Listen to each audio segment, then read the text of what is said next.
I'm Emily and I'm 26 years old. I've been dating my boyfriend, whom I met through an online game, for exactly 1 year. Initially, I was nervous since we met online, but we clicked because of the similarities in our family backgrounds. Now, he understands me better than anyone else and is very important to me. We were invited to an outdoor party hosted by his friend, and we decided to attend together. It was a barbecue at the cabin owned by his friend's father. Everything tasted delicious, and his friends, whom I met for the first time, along with their wives and girlfriends, were all wonderful people. At first, I was nervous, but by the time we left, I felt completely at ease. On the way back, he suddenly stopped the car and started talking. "What do you think about my friends? They are all very nice people. I'm glad I could get along with them and had fun. Thank you for taking me there." "Really? I'm glad you know. I hope you can keep having fun like this, preferably as husband and wife. What do you think?" I was surprised. Was that a proposal? Of course, my answer was yes. It felt like a dream. We were so excited that in the heat of the moment, we decided, let's have our wedding there, and headed to a memorable hotel. This was the first place he brought me to on our first drive date when we had just started dating. It's a quiet hotel in the mountains, and from the restaurant, you can see the lake in front of the hotel. Not only was the view stunning, but there was also a couple having their wedding at that time, and he remembered me saying how lovely it was. We both agreed that we would like to have our wedding at that hotel. But as soon as we arrived, our hopes were dashed. It is indeed a secluded hotel, but famous for its high status. At the moment, we were returning from an outdoor event, dressed casually in t-shirts, jeans, sneakers, and carrying backpacks. It was clear that we didn't fit into the upscale atmosphere of this hotel. The bellhop, who should have greeted us, glanced at us and then blatantly ignored us. We even caught him exchanging looks and laughing with other staff members. We began to feel self-conscious about our attire, but my boyfriend confidently continued walking deeper into the lobby. During this time, the front desk staff were whispering and pointing toward us. It was an uncomfortable feeling. The last time we were here, we were dressed more formally, and the atmosphere was completely different. Feeling out of place, I tugged at his hand, but he pulled mine back as if to tell me not to worry. We arrived at the concierge desk. Upon seeing us, the concierge seemed startled, but after taking a good look at us, asked with a cold smile, "May I help you?" I wanted to retort that of course, we needed help, that's why we were standing there. But I let my boyfriend handle the situation. "We are actually considering holding our wedding ceremony here. Could you tell us where the wedding reception desk is?" Upon hearing this, the concierge made a clearly disgusted face. "This isn't your ordinary city hotel. It's a place frequented by celebrities and the wealthy. I don't think it's the kind of place where people like you would hold a wedding." "I'm aware. We've been here before. We love the view and thought it would be great to hold our ceremony here. As I said, this isn't a place where people like you would have a wedding." "What do you mean by that? Can you just connect us to the wedding reception desk?" I could sense his frustration growing as his voice raised. I gently squeezed his hand to calm him down. The concierge continued, "What I'm saying is, this hotel is not a place for poor people like you. Please leave immediately." "Poor? Did he just call us poor?" This concierge just called us poor. Despite his polite phrasing, he just called us poor. I was ready to tell him off for his snooty attitude, but I decided to let my boyfriend handle this. "Did you just call your customer poor? What's wrong with the staff training at this hotel?" "Sir, I must ask you to leave this lobby immediately as it is getting dirty. It's causing an inconvenience to the other guests." "Cut it out already. We're just asking for a wedding consultation. Can't you at least let us look around without any hassle?" "A tour? A wedding? You've got to be kidding. Even if you worked your whole life and saved every penny, you couldn't afford a wedding here. A tour would be a complete waste of time, wouldn't it? Hey, that's enough. Let's go home." "The other customers are watching too," I said, trying to calm things down. "Emily, just stay out of it. This hotel won't do if they can't get it together."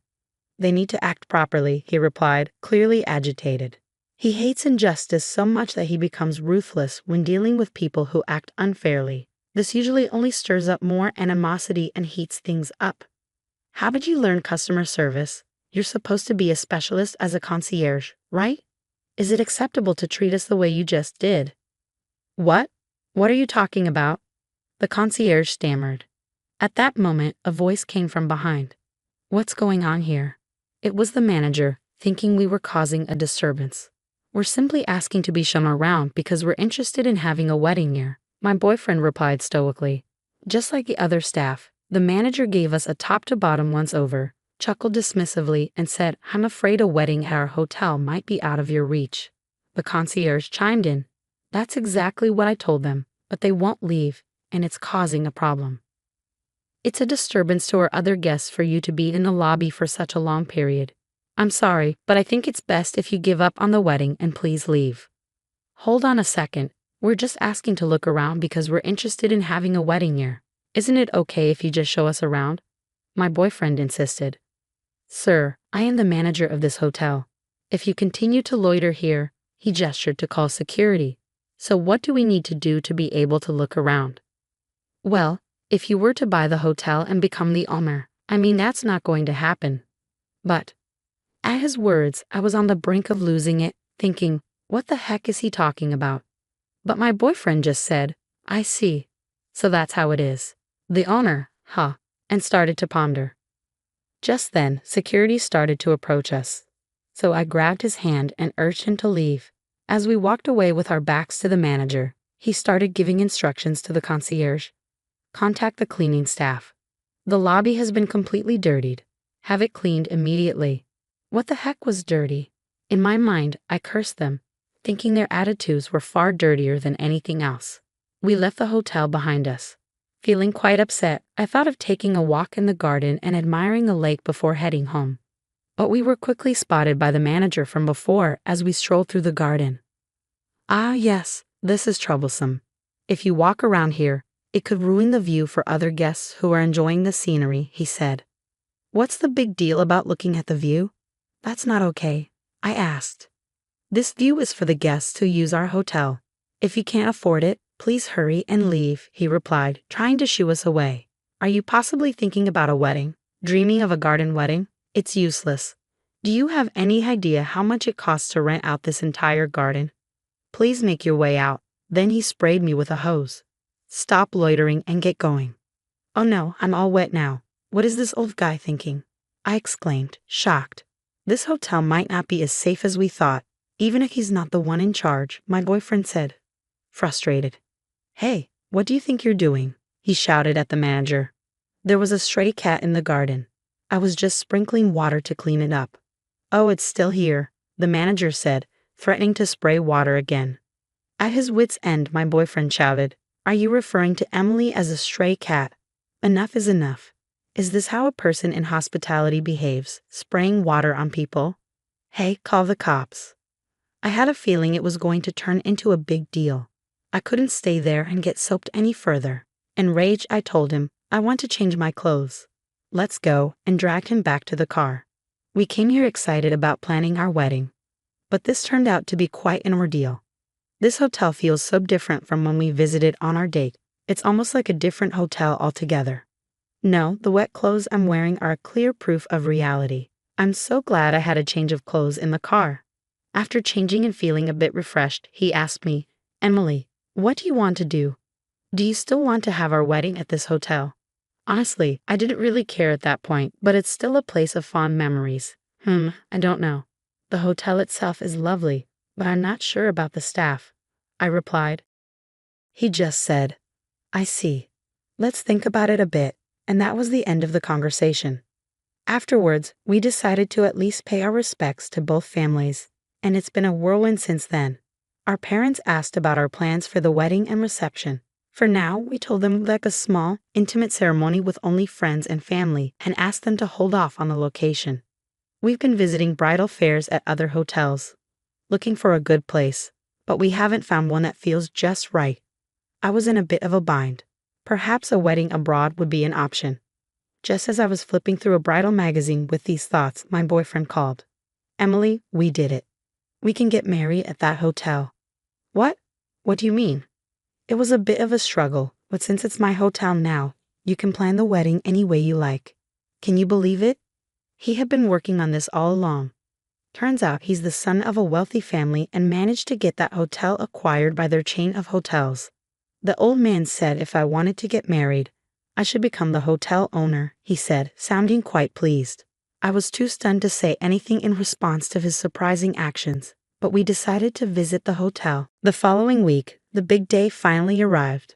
On the way there, my boyfriend said cheerfully, "The hotel's reputation hasn't been great lately, and it's been affecting business. So I'll work on making it a better hotel, okay?" He seemed to be having a lot of fun. The last time we visited, it was nerve-wracking because of how we were treated.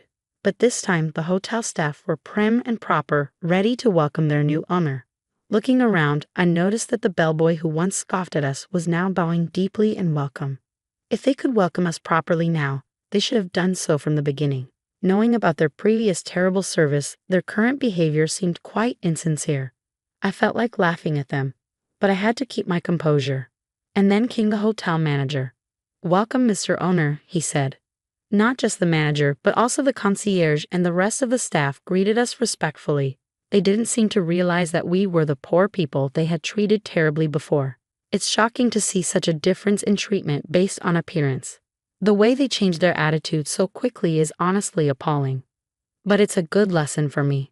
We were shown to the owner's suite. The manager was fawning over us.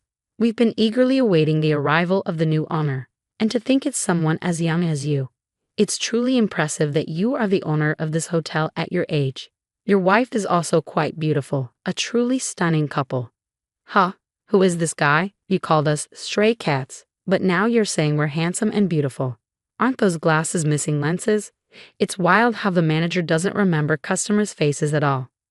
We decided to wait for a while since he said he'd create a space for us to greet the employees later. When the manager left us to prepare, I said, "What's up with that manager? He doesn't know anything about us, does he? Handsome and beautiful, seriously. It seems like he didn't notice at all. It's kind of impressive in that way. Oh, well, he looks enthusiastic, so I guess it's fine if he does what he wants. Is it okay for that guy to be the manager?" I asked. "I know, don't worry. I've thought about it," he reassured me. While having this conversation, it was time. He went to the hall where the employees were gathered. "I have become the owner of this hotel. I know you may be uneasy since I'm young, but the headquarters will manage the business firmly, so please rest assured. We plan to operate this hotel as a secluded hideaway, different from the luxury hotels in the city up until now. After repairing the aging parts, we will have a grand reopening. To mark this occasion, I'm thinking of holding my own wedding ceremony here, celebrating both the start of a new chapter for the hotel and for me." This unexpected happy announcement stirred up the employees. Then he called me to introduce his fiancée, and I went up to the stage. When I got up there, the manager standing proudly next to him looked utterly surprised. "Owner, that person is." "That's my fiancée." "Oh, this isn't our first meeting, is it? You didn't recognize me either, did you?" At his direction, I was dressed in a t-shirt, denim, and sneakers, just like the last time we visited the hotel. If I had worn a dress and heels, he wouldn't have noticed, but just by changing my clothes, he seemed to remember me right away. Seriously, this manager seems to judge people solely by their clothes. Looking around, the bell staff and front staff who laughed at us that day were staring at us with wide eyes. The concierge? Oh, he's looking pale and his eyes are darting around. It seems like he finally remembered us this time. My boyfriend, who confirmed the situation, continued talking to the employees who were clueless about what happened that day. "Actually, we visited this hotel the other day, and at that time we were both dressed like her now. I got her approval for my proposal, so I was over the moon when we came here thinking we wanted to have our wedding here." The bellboy? "Ah, that's you, right? You ignored us without even saying welcome and laughed at us." The front desk staff were pointing and whispering about us. The concierge? "You didn't listen or pay attention when we said we wanted to have our wedding here and told us poor people should go home." The worst was you, the manager. "Actually, I recorded our conversation from the middle of it. I'll let everyone hear it." The recording of the exchange with the manager played, and the employees started murmuring with disbelief on their faces. They called them poor people. "Isn't that terrible treatment?" they began to say. The manager turned pale and trembled after the audio ended. He began to speak. "As you can see, we were treated as poor because of our modest attire, and in the end we were doused with water and driven out. This is unacceptable, isn't it?" There were nods of agreement from the crowd. Regardless of what we were wearing, I come from a family that owns a chain of hotels, and she is the daughter of a big pharmaceutical company CEO. We are not poor. This time, we were advised by your manager here to become the owners if we wanted to have our wedding here. But what if we were other guests? This should never happen, right? This hotel, which is not particularly conveniently located, should offer the best service to all guests who take the trouble to come here. I want to return this hotel to that state. It was once like that. Let's make this the best hotel together. Applause filled the room. Afterwards, he demoted everyone from the manager and concierge to staff who had reports of poor work attitudes. The manager and concierge were asked to start from scratch, learning from the cleaning staff. In their place, staff who had been neglected despite their excellence, as well as part-timers, were promoted to better positions. He placed the right people in the right roles, creating a lively working environment. He actively listened to opinions, quickly implementing good ideas with a sense of urgency. Even as an onlooker, you could feel the overall atmosphere of the hotel improving. And so he successfully transformed the hotel. By the way, we were able to hold our wedding ceremony at the hotel as initially planned. Of course, it was during a quieter time, and we kept it low-key. About a year later, he handed the hotel management over to a new manager and quickly stepped down. It should be okay now, he said, but it seems the real reason was that he didn't have time to play his favorite video games.